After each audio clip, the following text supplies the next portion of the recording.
Здравейте, скъпи любители на изкуството! Дойде време за нашия културен обзор на изминалата седмица. Аз съм Александър Карасански. Аз съм Мартина Тодорова. И по традиция днес ви каним на едно вълнуващо пътешествие в света на изкуството. Ще ви разкажем за предстоящи концерти, археологически открития и не по-малко вълнуващи фестивали и награди. Седмицата стартира с обявяването на претендентите за музикалните награди на БГ Радио. В категорията БГ Песен финалисти са Ако сме двама на Любо Киров, Ако утре няма днес на Миро и Мария Илиева, Дишам на Дара Екимова, Цялото време на група Молец и 117 на Папи Ханс.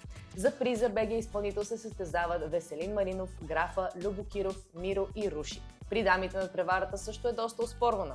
В нея влизат Мария Илиева, Михаела Филева, Тоня Димитрова, Дара и Дара Екимова. А кои са останалите претенденти за статуетката, може да разберете в Art Portal News. И повод за гордост отвъд границите на страната. Мария Бакалова и режисьорът Константин Божанов влязоха в официалната селекция на Кан.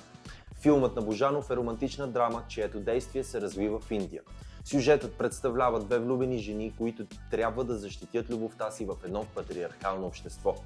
Българският режисьор е заложил на международно участие, но също така един от най-чаканите филми от критиците и от публиката на тази годишното издание на фестивала също е с българско участие, а това е биографичният филм за Доналд Тръмп „Стажантът“.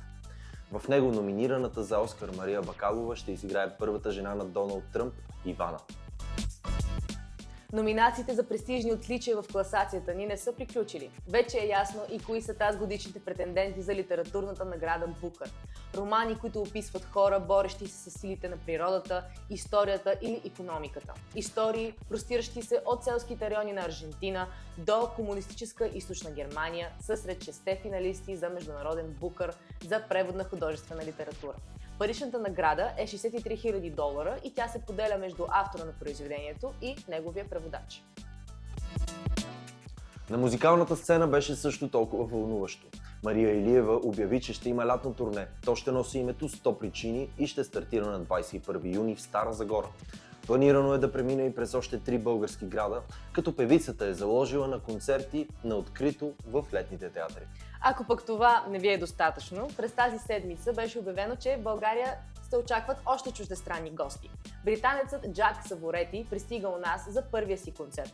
Той ще се проведе на 23 септември в зала 3 на НДК.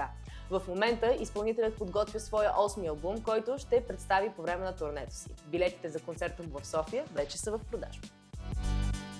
Отвъд музиката и киното, някъде изпод вулканичните отломки на Помпей откриха произведения на изкуството. Древноримският град е погребан при изригването на вулкана Везувий през 79 година след Христа. Сред отломките са открити две фрески.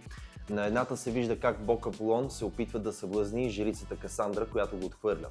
Трагичната последица е разказана във втора картина. На нея принц Парис среща красивата Елена, заради която избухва и Троянската война. Разкопките свидетелстват и за един брутален аспект от римския живот – робството. А повече по темата ще откриете в Art Portal News. Мета обяви, че въвежда нова функция в Instagram. Тя ще защитава потребителите от изнудване чрез интимни снимки.